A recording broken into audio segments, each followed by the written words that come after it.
마태복음 24장 42절, 43절, 44절과 그 다음에 마태복음 25장 1절부터 13절에 우리가 잘 아는 열처녀의 비유입니다. 우리 다 같이 찾아서 여기 비전에 우리 같이 천천히 한 목소리를 크게 읽겠습니다. 시작. 그러므로 깨어있으라. 어느 날에 너희 주가 임하는지 너희가 알지 못함이니라. 너희도 아는 바니 만일 집주인이 오적이 어느 경점에 올 줄 알았다면 깨어있어 그 집을 뚫지 못하게 하였으리라. 이러므로 너희도 예비하고 있으나 생각지 않은 때에 인자가 오리라. 아멘. 그 다음에 이제 마태복음 25장입니다. 1절부터 13절까지 시작.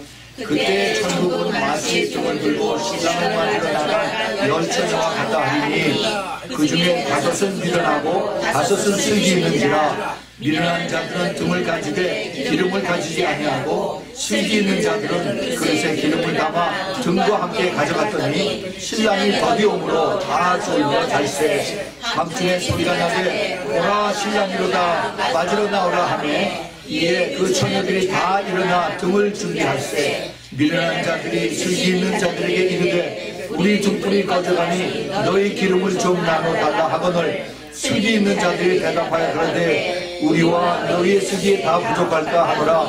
차라리 다른 자에게 가서 너희 쓸 것을 사라 하니 저희가 사러 간 동안에 신랑이 오므로 예비하였던 자들은 함께 혼잔치에 들어가고 문은 닫힌지라. 그 후에 남은 처녀들이 와서 가로되 주여 주여 우리에게 열어주소서. 대답하여 가로되 진실로 너희에게 이르노니 내가 너희를 알지 못하노라 하였느니라. 그런즉 깨어있으라. 너희는 그 날과 그 시를 알지 못하느니라.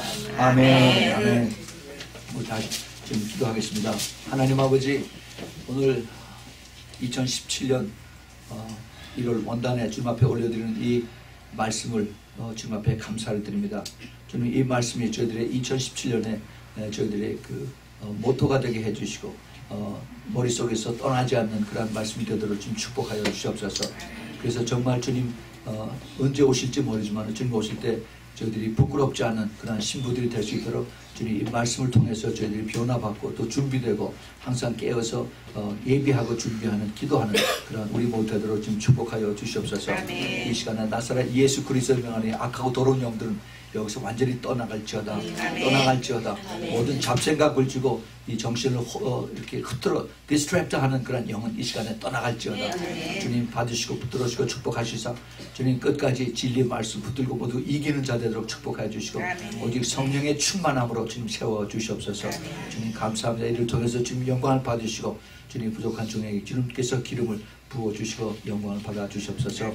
예수 그리스도의 이름으로 기도합니다. 아멘. 네, 오늘 이 말씀은 우리가 너무나 잘 아는 말씀입니다. 제가 이 열처녀의 비유 이를 가지고 여러 번 제가 설교를 했습니다. 그런데 주님께서 한 달 전서부터 주님께서 이 마음을 계속 주셨어요. 그래서 이제 이 2017년이 열처녀의 비유에 대한 특별히 여기가 우리 표를 써놨죠. 보라 신랑이로다. 이 말씀이 우리 2017년에 우리의 그 표가 되는 그 모토가 되는 그러한 마음을 주셔서 우리가 이것을 가지고 이제 말씀을 전합니다. 그런데 그동안 이 열처녀의 비유에 대해서 성경 공부도 하고 또 뭐 설교도 하고 많이 했었는데 근데 성령님께서 새로운 각도로 보게 하셨어요. 새로운 각도로. 무슨 얘기냐면은 열처녀의 그 모습들과 그 다음에 그 열처녀의 무엇이 잘못되고 무엇이 잘되고 하는 이런 것을 주로 우리가 찾아보고 그리고 거기서 또 깨닫고 있는데 이제는 주님의 마음을 예수 그리스도의 마음 우리 신랑 예수님의 마음을 포커스를 맞춰서 거기서 보도록 이렇게 해주신 것입니다. 그래서 이렇게 주님께서 완전히 이거 시프트를 해서 바꿔서 그래서 이것을 깨닫게 해주셔서 저도 깜짝 놀랐어요. 아, 이것이 이 시대의 주님의 마음이구나. 그리고 이 시대의 주님께서 이 신부들을 기다리고 계시고 준비하고 계시는 것을 주님께서 그렇게 기뻐하시는구나 하는 것을 제가 깨닫게 됐습니다. 이런 메시지는 그 보통 교회에서 그렇게 환영받지 못합니다. 그리고 주님께서 이것을 통해서 이제 주님이 마지막 때 원하시는 그 뜻이 무엇인가 하는 것을 저희들에게 더 깊이 이제 깨닫게 해주시는 그러한 주님의 부르심이라고 저는 생각을 합니다. 어저녁에 우리 그 성부영신 때도 제가 말씀을 드렸죠. 어제 저녁에 안 나온 사람들에게 이것을 제가 다시 한번 이걸 복습 삼아서 가르쳐 드립니다. 그 열처녀의 비유에 주님의 마음은, 예수 그리스도의 신랑의 마음은 우리가 그냥 여기서 읽고서 끝나는 것이 아니라 주님께서는 이 말씀을 2000년 전에 이미 그 제자들에게 말씀하셨어요. 그런데 지금 2000년이 지나고 나서 이 시대에 사는 우리들에게 모든 사인들을 다 보여주시고 이제는 때가 다 됐으니까, 그러니까 내가 올 때가 준비가 다 됐다 하는 것을 더 강렬하게 주님께서 우리들에게 가르쳐주고 계십니다. 이것은 그냥 지나가는 말로 하시는 말씀이 아니라 주님이 그 예비되고 그리고 준비된 그런 주님을 그 사모하는 그런 신부들에게 더 큰 사랑을 부어주시고, 그리고 내가 약속대로 간다 하는 그 약속이 이루어지는 그것을 주님께서 다시 강조하시는 그런 뜻이 여기 숨겨져 있습니다. 우리가 그 잘 아는 그 요한복음 14장 3절에 주님께서 내가 너희를 위하여 처소를 예비하러 가노니 가서 너희를 위하여 처소가 예비되면은 내가 다시 와서 너희를 내게로 영접하여 나 있는 곳에 너희도 있게 하리라 하는 그 약속의 말씀이 이제 이루어지는 그러한 단계에 왔다 하는 겁니다. 그래서 주님께서 왜 이 말씀을 이렇게 주님께서 갈급하게 말씀하셨는가? 24장 전에도 말씀을 드렸지만 마태복음 24장에 주님께서 마지막 때에 대한 이 말씀을 쭉 제자들에게 설명을 하시고, 그 다음에 25장이 따로 떨어진 것이 아니라 계속해서 이것이 이루어지는 것입니다. 그래서 연결이 돼요. 근데 왜 주님께서 이것을 이렇게 그러므로 깨어있으라 하는 이 말씀을 또 하시고 또 강조하시고 또 이것을 리마인드 하시고 이렇게 하셨을까? 우리가 주님의 마음을 알아야 돼요. 주님의 마음을 알지 못하면 이거 잔소리야, 잔소리. 또 해 나도 다 아는데, 이러고 우리가 지나갈 수가 있습니다. 예수님께서 모든 것을 다 알고 계시고 모든 것을 주님이 주관하십니다. 아멘. 예. 그런데 주님께서 이 말씀대로 그리고 아버지의 뜻대로 이것을 하나하나 지금 이루어가고 있어요. 우리가 알게 모르게 이것을 주님께서 지금 일을 하고 계십니다. 그런데 그 중에 하나가 마태복음 24장 21절에 22절에 두 군데 주님께서 마지막 때에 대해서 말씀하십니다. 그때 큰 환란이 있겠습니다. 창세로부터 지금까지 이런 환란이 없었고 후에도 없으리라 그랬습니다. 여러분, 이게 무슨 말이에요? 창세로부터 지금까지 가장 큰 환란이 뭡니까? 지금까지 노아의 홍수죠. 노아의 홍수 때 그 당시에 그 사람들이 보통 장수를 했습니다. 장수는 몇 살이냐? 보통 그 당시에 창세기 5장에 보면은 보통 900살 살았어요. 950살. 일찍 죽어도 650살 정도 살았습니다. 그래서 그 성경에 보면 이들이 또 낳고 해서 많은 사람들이 낳고 죽었습니다. 그 당시에 이 창세기 7장 8장에 그 노아의 홍수가 일어났을 때 그 당시에 그 성경학자들이 대충 계산해 보면은 그 당시의 인구가 많은 사람들이 오래 살았기 때문에 지금 인구하고 거의 비슷하다고 그래요. 60억 내지 70억의 인구가 그 당시에 살았다고 합니다. 근데 그 중에 몇 명이 살았어요? 8명이 살았어요. 나머지는 다 죽었어요. 여러분 생각해 보세요. 한 영혼이 하나님께서 천하보다 귀하다고 했는데 싹 쓸어버리셨어요. 하나님께서. 왜 그러셨을까? 왜? 죄악 때문에. 그 주님께서 그렇게 무자비하게 다 쓸어버리시고 그래서 다 죽이시고 난 다음에 8명을 살리셔서 거기서부터 다시 새롭게 또 이제 그 후손들이 태어나게 하셨습니다. 그런데 예수님께서 마지막 때 대환란 때는 그거보다도 더 큰 이제 환란이 있겠어요. 그 당시에는 물로 심판이 있었지만 나중에 불로 심판하신다고 그랬습니다. 그 불의 심판이 뭐예요? 핵전쟁입니다. 핵전쟁. 지금 핵이 준비가 다 되어 있습니다. 제가 그런 계통에서 일을 했기 때문에 제가 너무나 잘 알아요. 핵폭탄이 하나 터지면은 그러면 거의 100만 명이 죽어요. 1945년에 일본에 떨어진 그 원자탄 2개, 이거 2개가 25만 명이 죽었습니다. 25만 명. 25만 명이 얼마인지 아세요? 지금 여기 로스볼에 가득 차면은, 이제 오늘 아마 여기서 로스볼 게임을 하는데 그때 가득 차면은 거의 한 8만 명 된다고 그래요. 거기에 어마어마하게 사람이 꽉 차요. 근데 그거를 2배 반을 다 죽이고도 남습니다. 그 당시에 1945년. 그런데 지금은 그 당시에는 킬로톤이었어요. 아토믹 그 bomb, 그 원자탄이. 그 당시 12kg, 15kg 정도였습니다. 지금은요 킬로톤이 아니에요. 지금 메가톤입니다. 메가톤이면 100만 분의 이 핵폭탄의 크기가 그 TNT의 크기가 100만 단위예요. 100만 단위. 어마어마합니다. 서울 중심에 서울시청에 하나 떨어지면요, 그럼 서울시 전체가 거의 다 죽어요. 아파트가 싹 다 무너지고 다 타버립니다. 거기에 대한 것이 성경에 나와 있어요. 스가랴서 14장, 그 다음에 에스겔서 39장에 그대로 살아있는 사람이 녹아버린다라고 했어요. 이 아이스아켓이 눈알이 다 녹아서 그대로 흘러내린다고 했어요. 무섭죠? 지금 현대 핵물리학자들이 이것을 보고 이것을 개발하고 그리고 이것을 만든 것을 후회를 합니다. 근데 하나님께서 이 불로 심판하신다고 마지막 때 약속하셨어요. 그래서 전 세계 인류의 3분의 1이 다 죽어버리고 나머지 3분의 1이 또 죽고, 그 다음에 사람들만 죽는 것이 아니라 그 다음에 산천 수목과 물고기들과 온 짐승들이 다 죽어버린다고 그랬어요. 모든 죄악에 대한 그러한 하나님의 벌이 이제 하나하나 우리 앞에 다가오고 있습니다.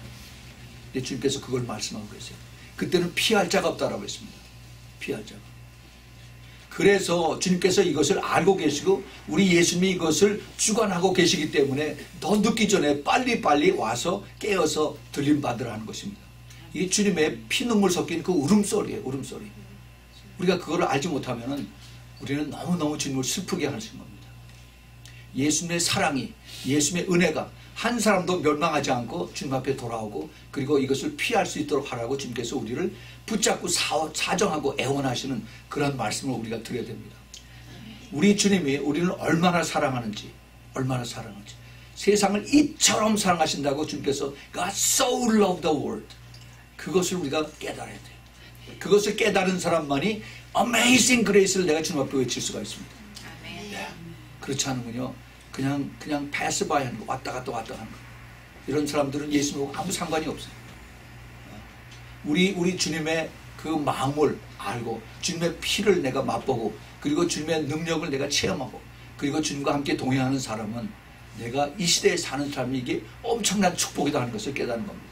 아멘. 우리 주님의 마음을 여러분들이 깨달으시기 바랍니다. 아멘. 2017년은 정말 점점 더 가까웠다라고 그렇게 생각이 들고 주님께서 저에게 성령으로 보라 신랑이로다 하는 이 말씀을 저에게 주신 것입니다. 그래서 오늘 이 말씀을 우리가 다시 한번 바라보겠습니다. 그 날을 감하지 아니할 것 같으면 모든 육체가 구원을 얻지 못할 것이나 그러나 택하신 자들 위하여 그 날을 감하시라고 했어요. 3년 반을 1260일 42개월을 주님께서 딱 정해놓고 그때 주님께서 이제 그 모든 환난을 허락하시겠다고 말씀하고 계십니다. 이 주님께서 이 열처녀를 이렇게 비유를 들으셔서, 비유라기보다도 참 굉장히 주님께서 참 그 깊은 뜻으로 이것을 우리에게 가르쳐 주셨는데, 그 슬기로운 처녀, 그 다음에 어리석은 처녀, 지혜로운 처녀와 또 미련한 처녀. 처녀라는 건 무슨 얘기예요? 성도들이죠. 성도. 예수 그리스도를 믿는 그러한 성도들입니다. 그런데 이 지혜롭고 슬기롭다 하는 이 단어가 여기 처음 나오는 게 아니에요. 마태복음 7장에서 주님께서 그 팔복 강의를 쭉 다 하시고 나서 그 마지막 결론이, 그러므로 지혜로운 자는 반석 위에 집을 짓는 자와 같다. 똑같은 얘기가 나옵니다. 그 헬라어로 프로니모스라고 하는 그런 단어를 쓰는데, 이 단어는 내가 현명하다, 내가 더 똑똑하다, 내가 더 밝다 하는 그런 뜻이 여기 있어요. 그래서 오늘 여기 이 말씀에 그 앞에 말씀에 그 마태복음 24장 45절 제가 이따가 말씀을 드릴게요. 그 45절에도 나오고, 오늘 그 열처녀에 비유해서 그 지혜롭다, 슬기롭다 하는 얘기가 4번이 나옵니다. 2절, 4절, 8절, 9절에 4번이 나와요. 그런데 거기에 비해서 미련하다, 어리석다 하는 이 단어는 헬라말로 모로스라고 하는 단어를 쓰는데, 이 똑같이 어리석은 이런 자들은 집을 짓 때 그 집이 모래 위에 집을 져서 보통 때는 똑같아요. 아파트를 지었는데 모래 위에 져서 다 괜찮은데 근데 비가 오고 바람이 불고 창수가 나면은 그 다음에 이게 기초가 없으니까 화라락 하고 다 무너집니다. 그 똑같은 얘기를 주님께서 이제 마태복음 13장에서 씨 뿌리는 자의 비유에서 주님께서 이렇게 말씀하고 계시죠.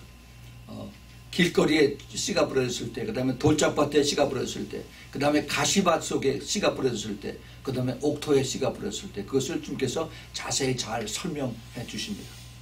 우리가 그것을 잘 깨달아야 돼요. 내가 지금 어디에 내가 속해 있는가? 나의 그 발을 딛고 있는 곳이 내가 옥토에 발을 딛고 있는가? 아니면 가시덤불인가? 아니면 길가인가?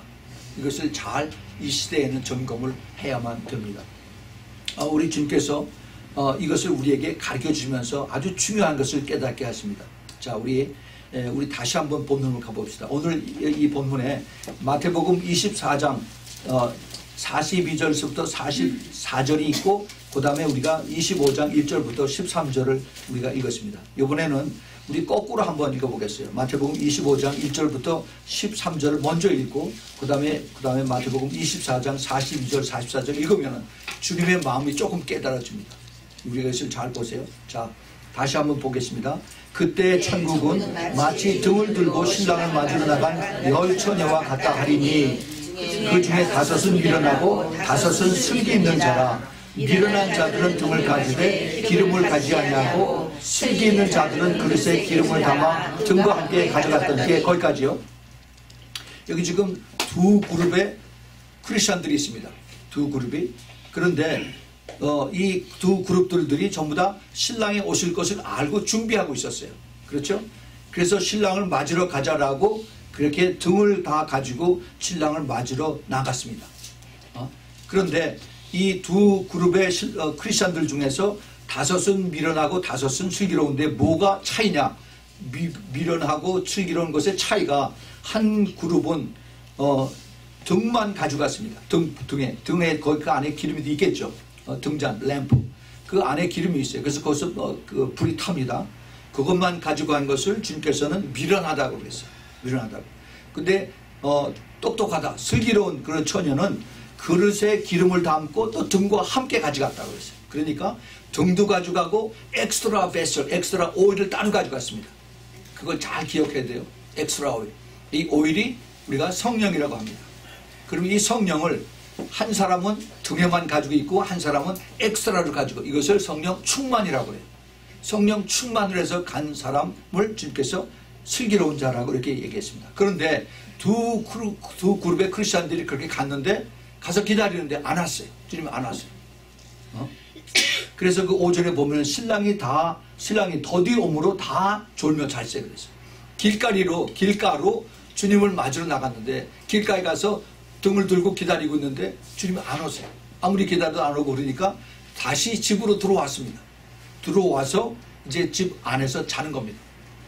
어떻게 하느냐? 제일 처음에 1절에 보면 신랑을 맞으러 바깥으로 나갔다라고 그랬어요.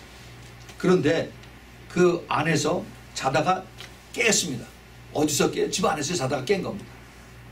그런데 신랑이 더디옴으로 다 졸며 잘세 밤중에 소리가 나서 가르되 누군가가 소리를 지르는 겁니다. 보라 신랑이로다 맞으러 나오라 하고 이제 바깥으로 도로 나오라 그럽니다. 누가 얘기를 했을까요? 누가? 성령께서 이제 깨라 라고 말하는 겁니다. 지금 이 시대가 성령께서 자지 말고 깨라 하고 그렇게 주님께서 부르시는 겁니다. 기도할 때 갑자기 주님의 음성을 들어요. 제가 그런 얘기 많이 듣습니다. 주님께서 때가 다 됐으니까 깨라. 그리고 그렇게 주님께서 이제 그 기도 중에 말씀하셨다. 또 그런 환상을 봤다 그러고 또 성경을 읽다 그것이 깨달아졌다고. 그런데 성령께서 그걸 깨우면서 보라 신랑이 이럽니다. Behold the bridegroom. 신랑이 여기에 왔으니까 보라 이런 겁니다. Look, there's a bridegroom. 그러면서 come out to meet him. 나와서 그를 맞으라 라고 이렇게 얘기를 합니다. 바로 지금 이 시대 그래서 7절에 이에 그 처녀들이 다 일어나서 등을 준비할세. 미련한 자들이 슬기는 자들에게 이르되 우리 등불이 꺼져가니 너희 기름을 좀 나눠주라 하거든. 슬기는 자들이 대답하여 그러되 우리와 너희가 쓰기에 다 부족할까 하노라. 차라리 파는 자들에게 가서 너희 쓸 것을 사라 하시니. 이거 참 아주 주님께서 아주 재밌게 쓰셨어요. 기름을 가서 사라고 그럽니다. 나눠달라고 했더니 내가 가지고 있는 게 모자랄 것 같으니까 너 가서 나가서 사라고 그래요. 그랬더니 이 미련한 자들이 정말 미련하게 나가서 기름을 사러 나갔습니다. 이 기름을 살 수가 있어요? 이 기름이 성령인데 어떻게 살 수가 있습니까? 안 되죠. 안 되죠.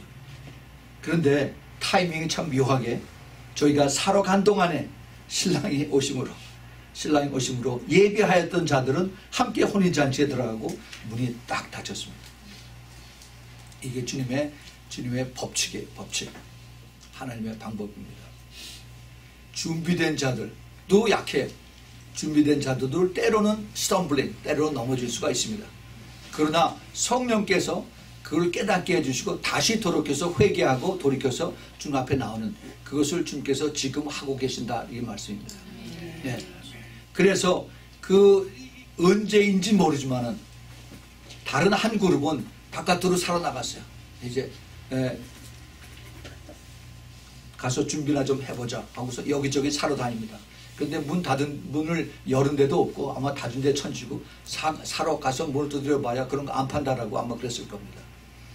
그런데 그 깨어있는 등에 불을 가지고 또 엑스트라 오일을 가지고 있는, 그래서 그 불이 활활 잘 타고 있는 이러한 그 슬기로운 처녀들은 할렐루야 하고 주님을 맞게 된 것입니다. 네.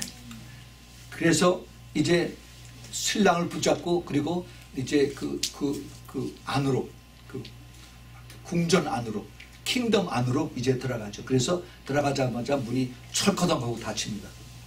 그 후에 남은 처녀들이 와서 가로되 주여 주여 우리에게 열어주소서. 대답하여 가로되 진실로 너희에게 이르니 내가 너희를 알지 못하노라 하였느니라.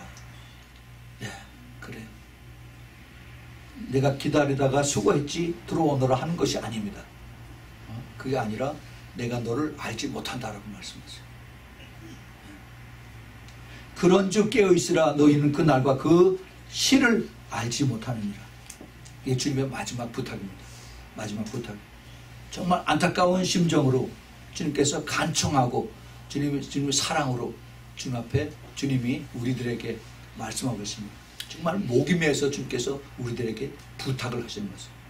자, 여기에서 이어서 다시 이제 마태복음 24장 42절 44절을 가보겠습니다. 그러므로 깨어있으라. 어느 날에 너희 주가 임하는지 너희가 알지 못함이라. 너희도 아는 바니 만일 집주인이 도적이 어느 경점에 올 줄 알았다면 깨어있어 그 집을 뚫지 못하게 하였으리라. 이러므로 너희도 예비하고 있으라. 생각지 않은 때 인자가 오리라.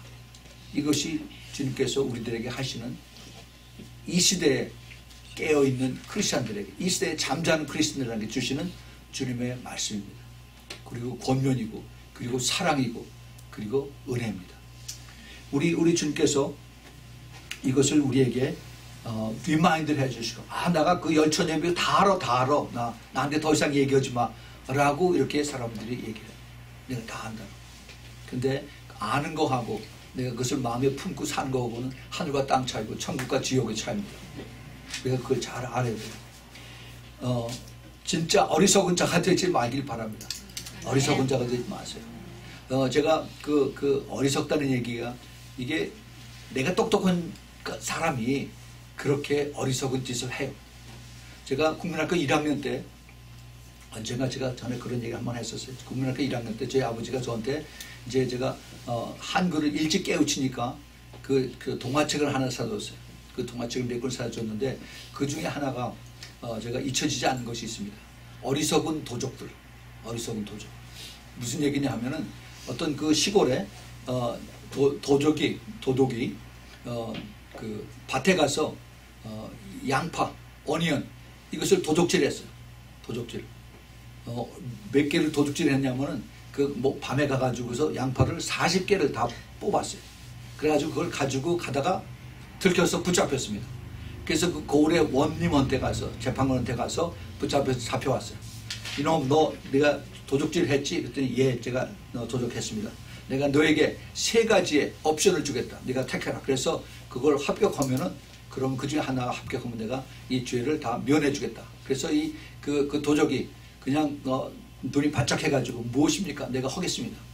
이 3가지가 뭐냐면은 그 40개의 그 어니언, 양파를 다 먹어라. 다 먹어라 그랬어요.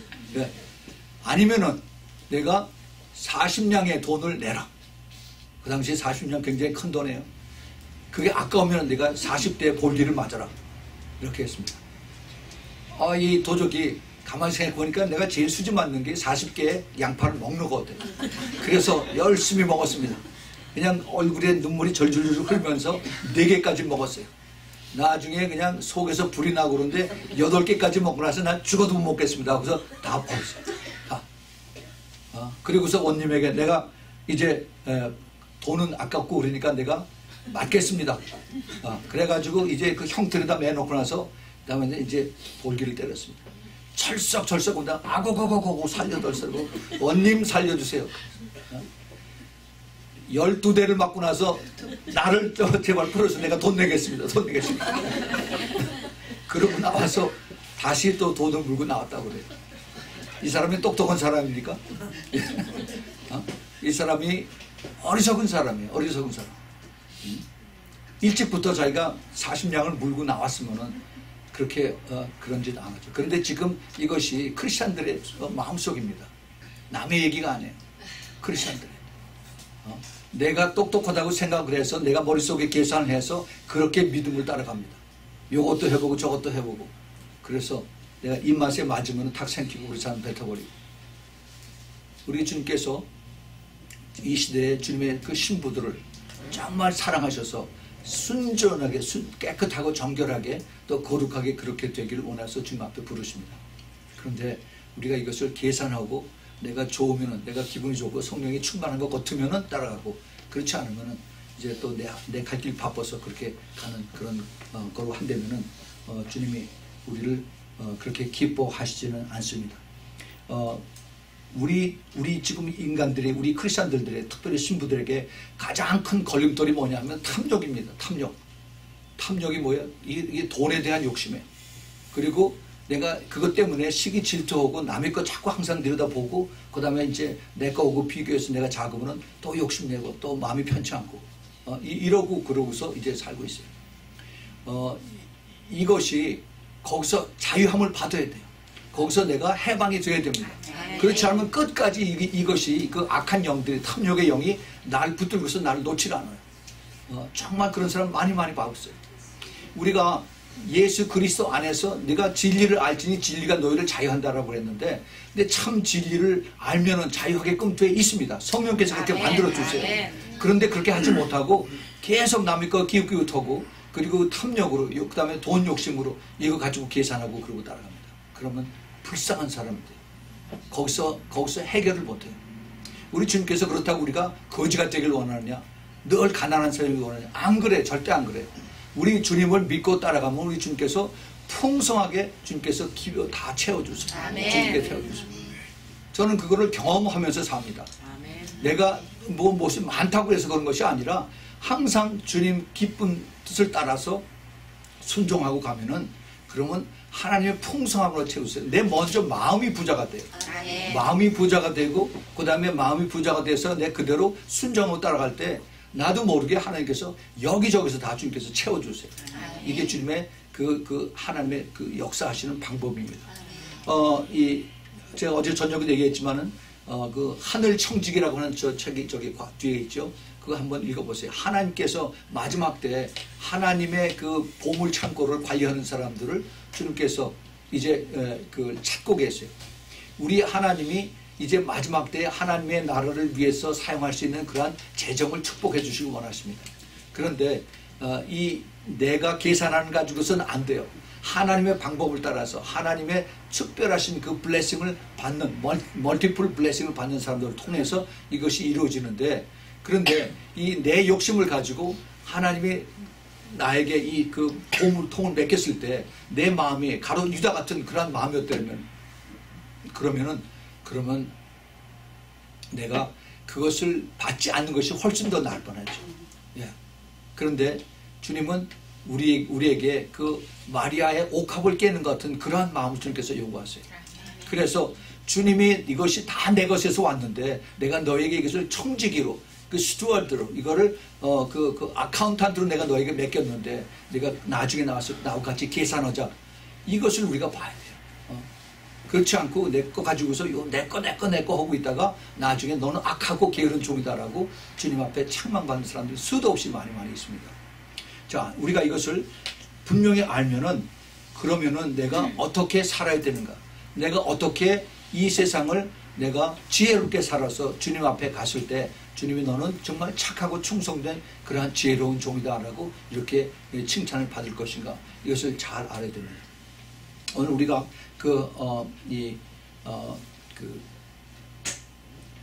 열처녀의 비유를 통해서 예수님께서 유대인의 결혼 풍습을 주님께서 여기서 그걸 마음에 품고서 그렇게 가르쳐 주셨어요. 알려주셨습니다. 그 처녀들이 준비하고 있다가 신랑 온다 그러면 밤중에 나가서 이제 신랑을 받아들이는 우리에게는 이것이 전혀 생소한 것입니다. 그런데 이것이 그 당시에 예수님 당시에 그 유대인들의 풍습에 지금도 그 오소독스 유대인들에게는 이러한 그 결혼 풍습을 가지고 있습니다.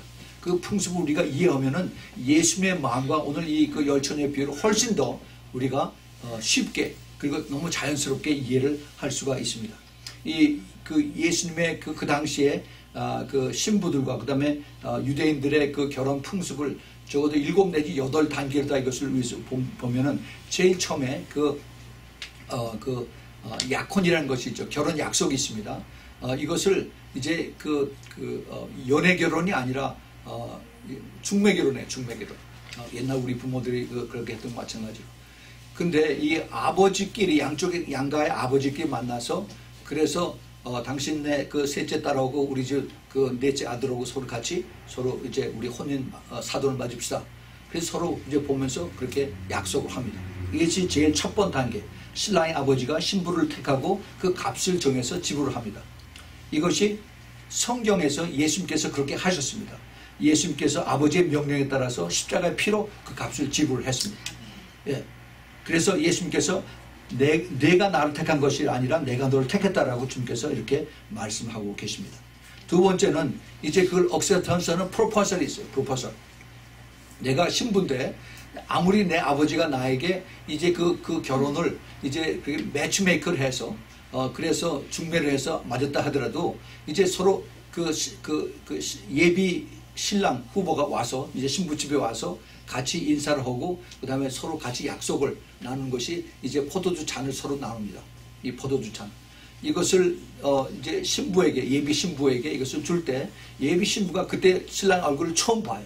그 신랑 얼굴을 보고 내가 저 사람을 나하고 평생 같이 살 수 있겠다라고 내가 생각하고 받아들이면 그때 그 포도주 잔을 받아서 마십니다.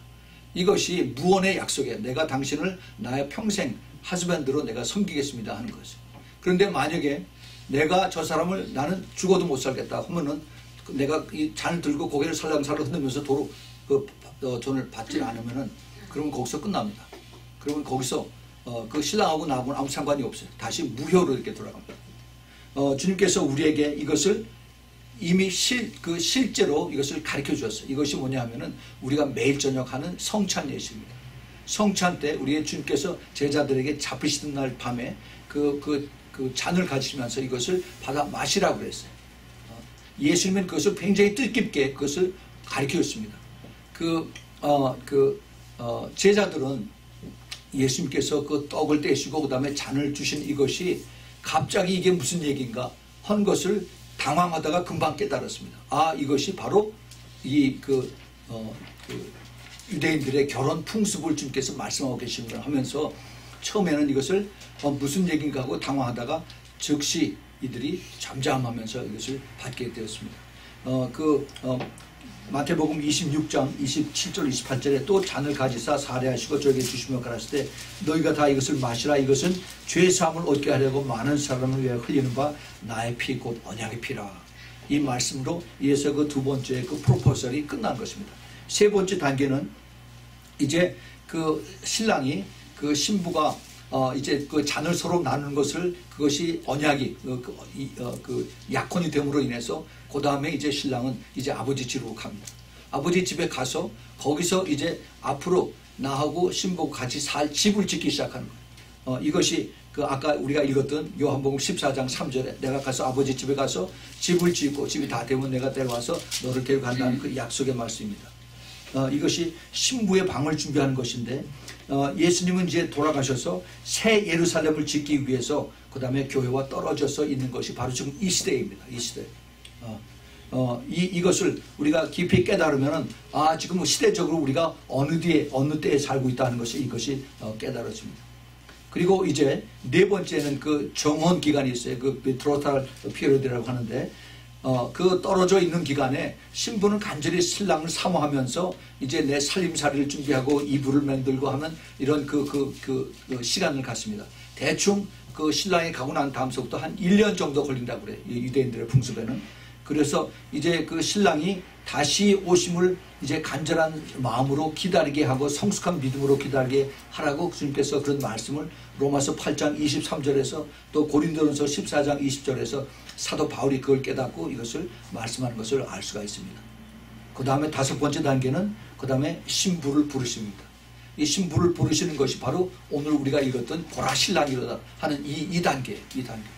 그래서 아무도 알지 못할 때 그 당시의 풍습에는 그 신랑하고 신부하고 멀리 떨어져 있으면서 멀리 소문으로만 그 신부가 지금 잘 이제 그 자기 살림 준비를 하고 자기 몸 가꾸는 걸 단장하고 사람들 앞에 다른 남자들하고 만나지 않고 이렇게 그 깨끗하게 있는 것을 소문으로만 듣고 있습니다.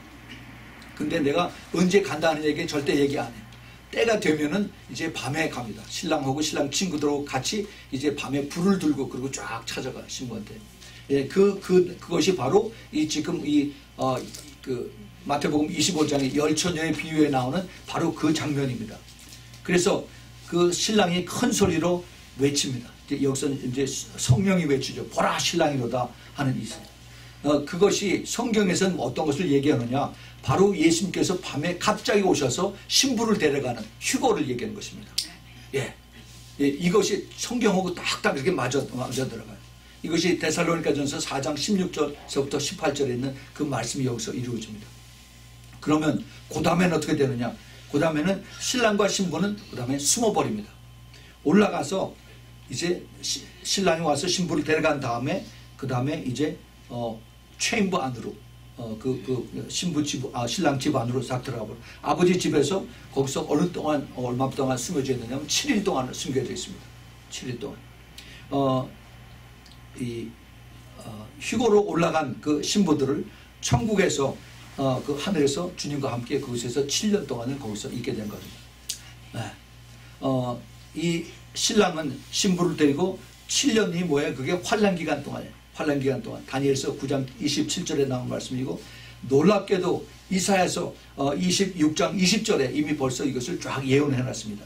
내 밀실에 들어가서 내 문을 닫고 이 분노가 지나기까지 잠깐 거기서 숨어 있으라라고 이사야 선자가 얘기를 하고 있습니다. 놀랍죠? 그 기간이 7년에 이 세상에서는 엄청나게 수많은 사람들이 죽고 환란이 있고 대환란이 따라옵니다. 그 다음에 그것이 끝나고 나면은 이제 결혼식이 있어요. 웨딩 세리머니가 있습니다. 신랑과 신부는 아버지에서 결혼식에 초청된 사람을 이제 만나게 됩니다. 이것이 그 성경에서는 교회가 천국에서 결혼식을 거한 것이에요. 이게 요한계시록 19장 7절에 나오는 그 말씀입니다. 그리고 나서 이제 결혼식이 끝나고 나면은 이제 결혼 예식이 있어요. 피로연이죠. 피로연. 혼인잔치라고 합니다. 웨딩 피스트. 이때 이제 신랑과 신부가 사람들 앞에 나타나서 그래서 같이 포도주 잔을 드는 것입니다. 이것이 바로 마태복음 26장 29절에서 주님께서 이제 마지막 내가 새 포도주에서 난 것을 이제 하늘나라에서 마실 때까지 내가 다시 너희들과 마시지 않는다라고 하는 그 약속의 말씀, 그 비밀입니다. 예. 이 말씀이 그 계시록 19장 29절에서 또 그 다음에 에베소서 5장 27절에서 이렇게 우리의 말씀으로 계속해서 이렇게 연결이 되는 것을 우리가 봅니다. 이 유대인의 풍습을 이것이 그들에게는 너무나 자연스러운 것이에요. 근데 우리가 이것을 알면 예수님의 마음을 더 깨닫게 되는 겁니다. 언제 그 주님이 오실는지 몰라요. 그래서 이제 거의 1년이 차가면서 이제 주님 그 신랑이 집을 다 지어놓고 그 다음에 와서 신부를 데려가기 위한 그 밤중에 이제 언제일지 모르는 그것을 주님께서 여기서 오늘 그 열처녀에 비유해서 말씀을 하고 계시는 것입니다. 사도 바울이 또 사도 베드로가 이것을 알기 때문에 이것을 그 당시에 있는 그 기다리는 사람들에게 깨어있으라는 얘기를 계속합니다. 데살로니가전서 5장 6절에 그러므로 너희는 우리는 다른 일과 같이 자지 말고 오직 깨어서 근신할지라 그랬습니다. 깨어서 근신하라. 깨어있다는 게 alert 하고 그 다음에 근신하라. sober 근신한다는 얘기는 술 취해서 술에서 깬다는 얘기예요. 깬다. 정신 차린다는 얘기입니다. 베드로전서 4장 7절에 베드로 사도도 만물의 마지막에 가까웠으니 그러므로 너희는 정신을 차리고 근신하여 기도하라. 똑같은 얘기합니다. 또 베드로전서 5장 8절에도 근신하라 깨어라 너희 대적 마귀가 우는 사자같이 두루다니며 삼킬 자를 찾나니 하고 이제 be sober in spirit and be on the alert. 그 깨어 있고 그다음에 그 술 취함에서 정신 차리라 하는 그 얘기는 그 긴장하라 이런 얘기입니다. 긴장을 풀지 말고 있으라. 왜 우리가 그 지진이 일어나면은 어이쿠 하면서 그다음에 정신이 번쩍 나죠. 그러고 나서 그다음에 그 다음에 애프터샥이 그 후속 지진이 언제 떠오르는지 우리가 정신을 바짝 차리고 있어요. 이것을 바로 be alert이라고 해요. 긴장하고 기다리는 겁니다. 이런 상태로 우리가 영적으로 깨어있으라 하는 것을 주님께서 말씀하면서 긴장되고 예배드립니다. 우리 주님께서 사랑하고 기다렸던 신랑이 오실 때 그를 맞이하는 그 세 종류들의 크리스찬들이 있습니다. 여러분 그 주보에 거기서 제가 세 가지로다가 그것을 나눴어요. 제일 처음에 신랑 오심에 관심이 없는 교인들이 있습니다. 예수님의 마음을 아프게 하고 끝까지 불순종하는 자기 지식을 앞세워서 성령을 무시하고 영적 교만이 큰 자들. 그들이 누구냐 하면은 마태복음 23장에서 주님께서 그렇게 책망하셨던 바리새인들과 그리고 서기관들입니다. 그들의 신앙이. 또 누가복음 14장에 보면은 주님께서 어떤 주인이 밭을 샀는데 이제 잔치를 하는데 그 사람들을 불렀어요. 그때 어떤 사람이 나가 밭을 사서 나는 못 가겠습니다. 나는 소를 5개를 소를 10마리를 샀습니다. 그래서 나는 바빠서 못 간다. 나는 장가를 들었으니 나 못 가겠어 라고 전부 다 핑계를 대면서 내가 못 간다라고 그랬습니다. 예. 이 시대를 분별하지 못하고 영분별이 안 되는 그러한 교회 종교인들 또 그 갓을 가르치고 따르는 자들 이런 사람들이 이런 부류에 여기 속합니다. 그뿐만 아니라 그 옛날에 내가 그 큰 기적을 체험하고 옛날에 많은 능력을 행하고 옛날에 많은 하나님을 했다라고 하면서 그것을 자랑하는 사람들이 있어요. 그거는 지금 나의 신앙하고 아무 상관이 없습니다. 지금은 냉랭한 사람들 이런 사람들 굉장히 위험합니다.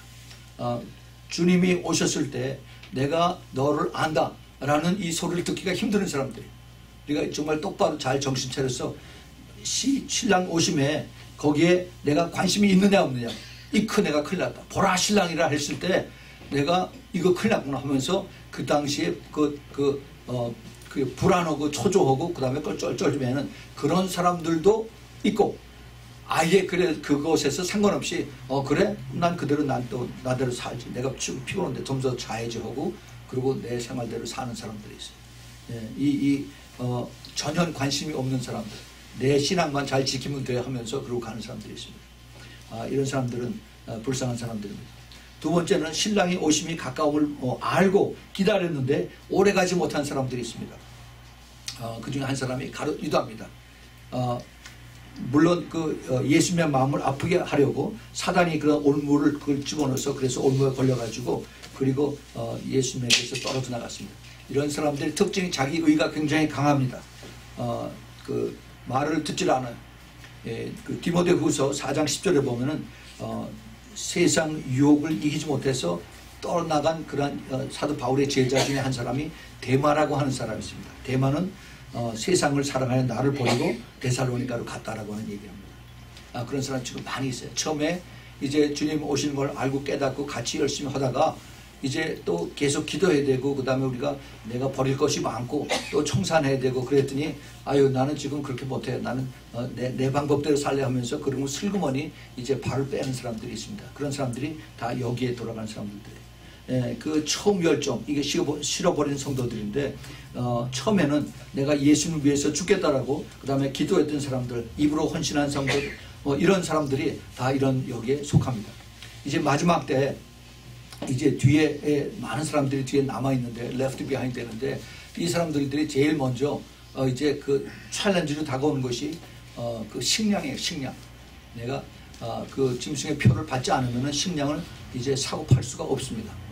그러면 내가 배가 고프면 제일 먼저 내가 가서 타협하는 거야. 내 믿음을 타협하는 거야. 이런 사람들이 옛날에는 다 예수님을 기다리고 알고 했던 사람들인데 이제 뒤에 left behind 되니까 그 다음에 그냥 세상 따라서 그러고 사는 겁니다. 예수님이 안타깝게 생각했던 사람 중에 부자 관원이 있습니다. 부자 관원. 주님을 알고 또 그 영혼 구원에 대해서 관심이 있고 주님에게 찾아와서 어떻게 하면 내가 구원을 받겠습니까? 라고 했는데 그런데 네 가지고 있는 거 다 팔아서 가난한 자에게 주고 그리고 나를 따르라 했더니 그 다음에 주님을 바라보고 그 다음에 내 그 주머니 사정을 보고 그 다음에 돌아서서 떠나간 사람이 있습니다. 이런 사람들은 주님을 아는 것 같았었는데 결국 자기가 선택을 다른 것으로 선택을 했습니다. 이런 사람들이 혹시 뒤에 남아 있어서 그래서 내가 죄를 회개하고 그리고 다시 구원을 받길 원한다면은 방법이 있어요. 그것은 바로 그 다니엘서 3장에 나오는 사드락과 메삭과 아벳느고 같은 그러한 믿음으로 불 속에 들어가서도 내가 믿음을 지킬 수 있는 그런 방법이 있습니다. 그러한 믿음이 있으면은 그러면 그때에도 주님을 따라서 내가 순교할 수 있는 그런 각오가 돼야 돼. 그러면은 내가 그때에도 주님 앞에 나올 수가 있습니다. 근데 그게 쉽지가 않아요. 그렇게 쉽지가 않습니다. 대부분이 우리 주님은 사랑이시고 우리 하나님 또 은혜가 풍성하시니까 우리 아이가 울고 또 우리 연로하신 할머니 할아버지들이 이제 배가 고프시다고 그러니까 내가 대신 내가 짐을 지고 내가 표를 받아서 그래서 사서 먹이고 또 사서 또 돌보고 주님은 아시겠지? 이미 늦었습니다. 늦었어요. 그런 사람들이 타협하는 그런 신앙들은 이미 일찍부터 그 타협하는 신앙은 주님께서 나하고는 아무 상관이 없다라고 그렇게 얘기를 하십니다. 이제 세 번째 그룹이 신랑 오시기를 사모하면서 늘 창문을 열고 바라보면서 기다리는 신부들이 있습니다. 이 사람들은 외롭고 왕따당하고 세상 빛을 받지 못하지만 예수님의 빛으로 사는 신부들입니다. 늘 주님과 가깝게 기도하면서 찬양으로 교통하는 신부고 많은 고난과 고통과 힘든 삶 속에서도 끝까지 주님 붙잡고 싸워서 이기는 그런 신부들입니다. 이 사람들은 바로 다니엘과 같은 그런 믿음을 가진 사람들. 다니엘서 6장 10절에 그가 이제 그 사자굴에 빠져 집어넣는 것을 이제 소문을 듣고 나서도 다니엘서 6장 10절에 보면 다니엘이 이 조서에 어인이 찍은 것을 알면서 왕이 도장 찍은 것을 알면서도 자기 집에 돌아가서는 그 방에 예루살렘을 향하여 열린 창에서 전에 행하던 그대로 하루에 3번씩 무릎을 꿇고 기도하면서 그 하나님께 감사하였다고 했습니다. 이러한 믿음을 가지고 끝까지 살아간 사람들. 아니면 환경적으로 아까 그 누가복음 14장에서 그 주인이 많은 사람들을 초청을 했는데 안 왔어요. 땅을 사고 소를 사고 장가를 들고 그래서 안 왔다고 하는 그랬을 때 그 주인이 누구를 초청했냐면 가난한 자들과 병신들과 소경들과 그 다음에 저는 자들 이들을 불러오라라고 말씀하십니다. 예. 이들이 이 시대의 신부의 모습입니다. 이들은 눈에 보이는 세상의 돈과 쾌락과 영화를 멀리하고 그 다음에 영원한 천국에서의 그 약속과 상급을 바라보면서 하루하루 어렵게 자신과 싸워서 이기는 사람들입니다. 지금 이런 사람들이 너무 많아요. 너무 많아요. 이것은 큰 축복입니다. 그런데 예수님의 특별한 관심은 지금 지금 외롭게 힘들게 어렵게 살아가는 이러한 그 신부들을 주님께서 무척 사랑하십니다. 천국에서 주님 앞에서 갔을 때 천국 그 주님의 보좌에 제일 가까이에 있는 사람들이 바로 이 사람들, 예수님의 신부들입니다. 예. 성경에 그 요한계시록 22장 3절 4절에 하나님과 그 어린 양의 보좌가 그 가운데에 있는데 그의 종들이 그를 섬기며 그의 얼굴을 볼터이고 그 이름도 저희 이마에 있으리라. 이들이 누구예요? 바로 예수 그리스도의 반드 서번트입니다. 반드 슬레이브예요. 그래서 주님과 늘 함께 같이 다니는 자, 주인이 어디 가든지 항상 따라다녀 늘 성령 충만을 받은 이런 자들이 바로 그 예수님의 신부가 되고 주님 오시길 간절히 사모하는 이런 사람들. 예수님께서 알게 모르게 그 제자들을 부르실 때 누구든지 나의 제자가 되려면은 그러면은 이 네 부모와 처자 형제 자매 자기 목숨까지 미워해야 되고 그 다음에 자기 십자가를 지고 나를 따라야 되고 자기 모든 소유를 버리지 않으면 나의 제자가 될 수 없다라고 주님께서 누가복음 14장에 이렇게 말씀을 하고 계십니다. 이 주님께서 하시는 이 말씀은 겁주려고 하는 말씀이 절대 아닙니다. 우리 주님께서 이것을 통해서 우리가 준비되는 자들, 하나님 앞에 순종하고 따라가는 자들을 주님께서 책임지시겠다는 말씀입니다. 이 책임지. 이것을 통해서 우리 내가 얼마나 주님 앞에 더 가까이 나가는 것인가. 이것은 나의 약속과 그 다음에 내가 헌신과 그리고 내가 순종하는 것이 같이 따라가야 돼요. 같이. 우리 다 같이 말씀과 기도로 같이 sanctify, 거룩해진다라고 성경에 디모데전서 4장 5절에 이렇게 되어 있습니다. 그런데 다들 기도하는데 근데 그 기도의 분량이 무엇을 위해서 기도하는가? 내가 그 어떠한 깊은 기도하는가? 기도자의 위치와 그다음에 그 기도의 그 중보자의 위치에서 기도하는 것인가? 아니면 내가 심플리 그냥 내가 필요한 것을 달라는 그런 기도자의 모습인가? 아니면 강한 군사로서 내가 기도하는 것인가? 이것을 주님께서 보고 계신다는 겁니다. 지난번에 우리가 그 권혜성 목사님 왔을 때 우리가 그것을 배웠죠. 우리 기도에도 종류가 있다라고 해서 내가 지금 나의 기도의 현주소가 어디에 있는가 하는 이것을 주님께서 이제 물어보고 계신 것입니다. 그래서 주님께서는 이 마지막 때에 있는 성도들에게 특별히 깨어있는 종 그리고 이것을 가리키는 종 그것을 준비하는 종을 주님께서 크게 기뻐하세요. 그래서 마태복음 24장 45절서부터 보면은 거기 선한 목자하고 사꾼 목자를 뚝 나눠주십니다. 선한 목자는 충성되고 지혜 있는 종이 되어서 주인에게 그 집 사람들을 맡아서 때를 따라서 양식 거기에 필요한 양식을 나눠줄 자가 때가 이 시대 마지막 때면은 거기에 대한 준비시키고 회개하게 하고 그리고 주님을 똑바로 알고 따라갈 수 있도록 이렇게 가리키는 이런 자들이 바로 주인이 올 때 그 종들이 이렇게 하는 것을 보면 그 종이 복이 있도다 하면서 내가 진실로 너에게 이르니 그 주인이 모든 소유를 저에게 맡기리라. 그런데 그 사꾼 목자는 어떠냐? 만일 그 악한 종이 마음에 생각하기를 그 주인이 더디 오리라 하면서 동무들을 때리고 술친구로 더불어 먹고 마시거든. 이 얘기는 바로 이제 세상적인 방법으로 그리고 교회와 세상이 구별되지 않게 그렇게 살도록 자기가 그렇게 행하고 그렇게 가리킨다는 얘기입니다. 그때 생각지 않은 날 알지 못하는 시간에 그 종의 주인이 이르러 어미 때리고 외식하는 자들이 받는 우레 처하려니 거기서 슬피 울며 이를 갈미 있으리라 그랬습니다. 이제 마지막 때 하나님의 심판이 점점 다가옵니다. 구약에서 하나님의 그 선지자들이 이스라엘 백성들이 하나님을 등지고 그리고 하나님 앞에 나오지 않았을 때 그 아모스 선지자가 하나님 앞에 간절히 기도하는 그런 내용들이 있습니다. 아모스 4장 그 11절부터 거기 12절에 보면은 내가 너희 중에 성읍 무너뜨리기를 하나님 내가 소돔과 고모라를 무너뜨린 같이 하였으므로 너희가 불붙는 가운데서 빼낸 나무 조각같이 되었으나 너희가 내게로 돌아오지 아니하였느니라. 이는 여호와의 말씀입니다. 이게 지금 아모스 선지자가 이스라엘 백성들에게 이제 회개하지 않았다 그리고 하나님을 붙잡지 않았다는 얘기가 너는 내게로 돌아오지 아니했다는 얘기를 6절부터 11절까지 5번에 걸쳐 하였습니다. 주님의 마음이 무너지는 억장이 무너지는 너희들은 나를 끝까지 나에게 돌아오지 않고 나에 순종하지 않고 그리고 네 마음대로 갔다 하는 겁니다. 여기서 그 다음에 12절에 그러므로 이스라엘아 내가 이와 같이 내게 행하리라. 내가 이것을 내게 행하리니 이스라엘아 내 하나님 만나기를 예비하라 합니다. 여기서 하나님 만나기를 예비하라는 뜻은 하나님의 진노의 심판을 받을 준비를 하라는 겁니다.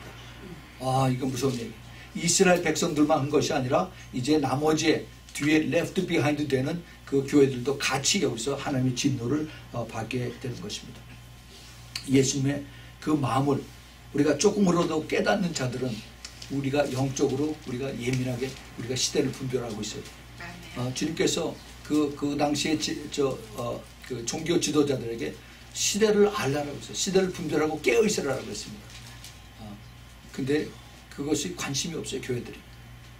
그런 거 얘기 안 해요. 그냥 복을 받아라, 축복을 받아라.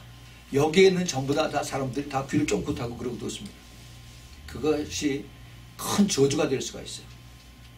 큰 저주가 될 수가 있습니다.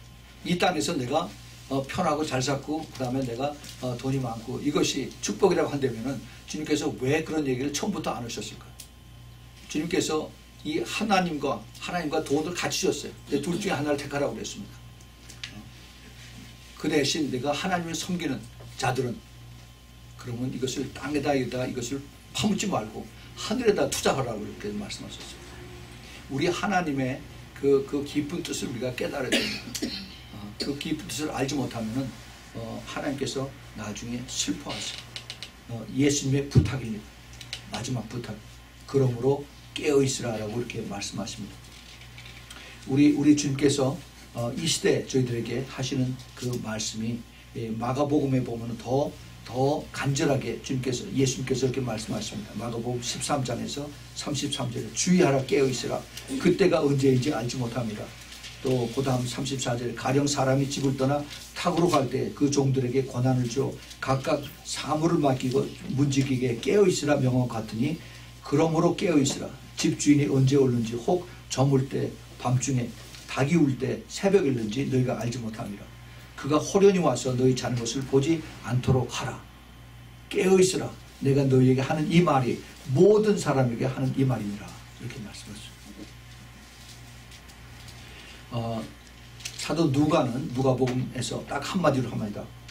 한마디로 누가복음 21장 36절에서 이러므로 너희는 장차 올 이 모든 일을 피하고 그 앞에 21장 그 앞에 보면은 하늘의 천지가 다 이제 요동을 하고 사람들이 두려워하고 그 다음에 모든 이제 그 환란이 임하는 것을 쭉 설명을 합니다. 그러고 나서 이 모든 일을 능히 피하고 그 다음에 인자 앞에 서도록 예수님 앞에 서도록 항상 기도하며 깨어있으라 이렇게 말씀하십니다.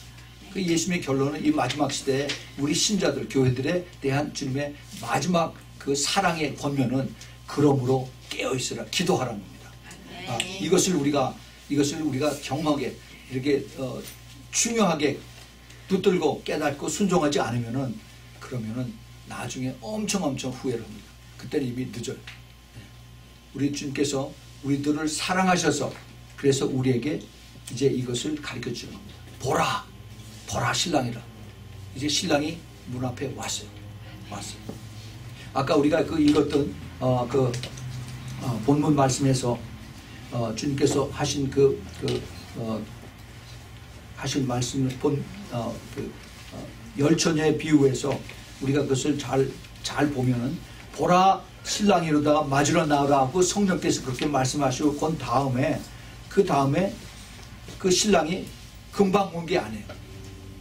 금방 오신 것이 아니라 이제 어리석은 처녀들이 급해가지고 밖으로 나간 사이에 그때 신랑이 쫙 오셨어요.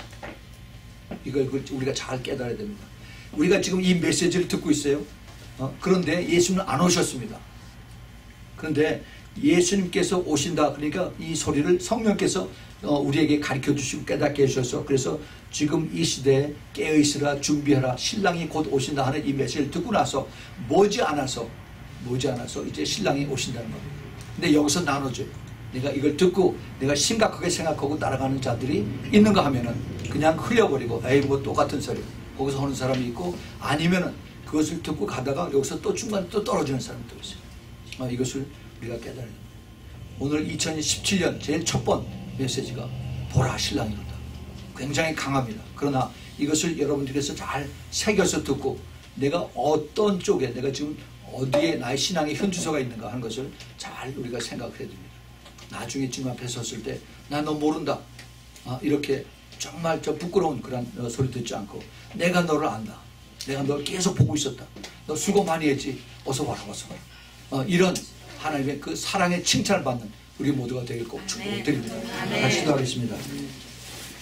사랑의 주님 감사합니다. 주님께서 저희들을 너무너무 사랑하셔서 이제 그 열처녀의 비유를 다시 보게 하시고 이제 보라 신랑이로다 이제 주님을 맞으러 나오라 하는 그 메시지를 저희들에게 주심을 진심으로 감사를 드립니다. 주님 더욱더 저희들이 깨어서 정말 예배하고 기도하면서 주님 언제 오시더라도 저희들이 부끄럽지 않는 모습으로 주님 맞이할 수 있도록 주님 저희들의 영과 혼과 몸을 깨끗하고 또 정결하고 거룩하게 주님 지켜주시고 또 준비시켜주시고 회개할 수 있도록 주님 도와주시옵소서. 아멘. 이제는 우리 주 예수 그리스도의 그 놀라우신 은혜와 하나님 아버지의 끝없는 그 아가페의 사랑과 그리고 성령 하나님의 내주하심과 교통하심과 또 기름 부으심이 이제 보라 신랑이로다 하는 그 주님의 음성을 듣고 깨어서 마지막을 준비하고 주님 앞에 달려가는 주님의 사랑하는 우리 신부교회 성도들 머리 위에 그 가정 위에 또 멀리서 이 메시지를 간곡히 사모하며 기다리는 주님의 사랑하는 신부들 그 머리 위에 그 가정 위에 지금부터 영원까지 함께 있기를 예수 그리스도의 이름으로 축원하옵나이다. 아멘.